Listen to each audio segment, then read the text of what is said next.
মা গঙ্গা আমাকে শরণাগত জেনে কৃপা করুন। ব্রাহ্মণ কুমারের শাপে প্রেরিত তক্ষক নাগ সাক্ষাৎ রূপে অথবা বঞ্চক হয়ে অন্য কোনো রূপ ধারণ করে আমাকে স্বচ্ছন্দে দংশন করুন। আমি তাতে বিন্দুমাত্র ভীত নই। আপনারা দয়া করে ভগবানের রসময়ী লীলা কীর্তন করুন। আমি আপনাদের চরণে পুনরায় প্রণাম করে এই প্রার্থনা করছি যে কর্মফলে আমার যে জুনিতে জন্ম হোক, ভগবান শ্রীকৃষ্ণের চরণে যেন আমার অনুরাগ থাকে,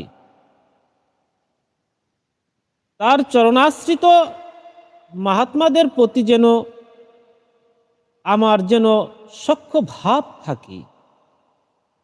আপনারা আমার সেই আশীর্বাদ করুন। পরম ধৈর্যশীল মহারাজ পরীক্ষিত এইভাবে কৃত সংকল্প হয়ে গঙ্গার দক্ষিণ তীরে পূর্বগ্রহ কুশাসনে উত্তরাভিমুখী হয়ে উপবেশন করলেন। রাজ্যভার তো তিনি আগেই পুত্র জনমেজয়ের হাতে দিয়ে এসেছিলেন। পৃথিবীর একচ্ছত্র সম্রাট পরীক্ষিত যখন এইরকম পুরোপবেশন গ্রহণ করলেন, তখন আকাশে অবাঞ্ছিত দেবগণ আনন্দ চিত্তে তার প্রশংসা করে পুষ্প বৃষ্টি করতে লাগলেন এবং পুণ্য পুণ্য দুন্দুভি বাদ্য হতে লাগল।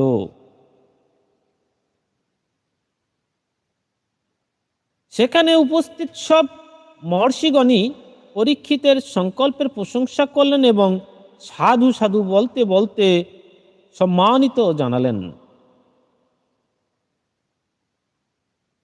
মনি ঋষিগণ তো স্বভাবতই দীনানুগ্রহ পরায়ণ। শুধু তাই নয়, তাদের সমস্ত শক্তি লোক কল্যাণের কাজে ব্যয় হয়। তারা ভগবান শ্রীকৃষ্ণের কৃপা বৈভবে প্রভাবিত পরীক্ষিতের প্রতি বলতে লাগলেন, হে রাজর্ষি চূড়ামণি, শ্রীকৃষ্ণ সেবক ও কৃষ্ণানুরক্ত পাণ্ডু বংশধরের পক্ষে এটা কিছু আশ্চর্য ব্যাপার নয়।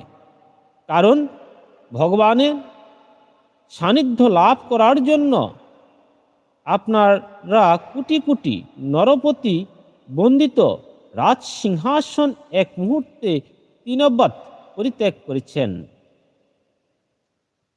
এই ভক্ত চূড়ামণি পরীক্ষিত যতদিন পর্যন্ত না নিজের নশ্বর দেহ পরিত্যাগ করে শোক মহাদি শূন্য প্রপঞ্চাতীত পরম ধামে গমন করবেন, ততদিন পর্যন্ত আমরা সকলেই এই স্থানে অবস্থান করব।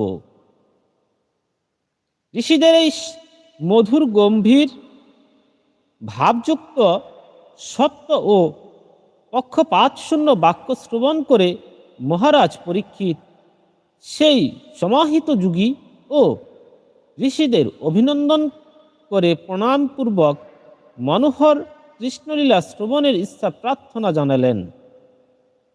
তিনি বললেন, হে মুনিগণ, আপনারা সকলে সব দিক থেকে এখানে এসেছেন, পদধূলি দিয়েছেন। আপনারা সত্য লোক নিবাসী মূর্তিমান বেদস্বরূপ, অপরের উপকার করার ছাড়া ইহলোকে বা পরলোকে আপনারা বা আপনাদের আর অন্য কোনো প্রয়োজন নেই। এরূপ আপনাদের স্বভাব। হে দ্বিজগণ, আপনাদের সম্পূর্ণ বিশ্বাস করে আমি আমার ইতি কর্তব্য সম্বন্ধে এই জ্ঞাতব্য বিষয়ে প্রশ্ন করছি।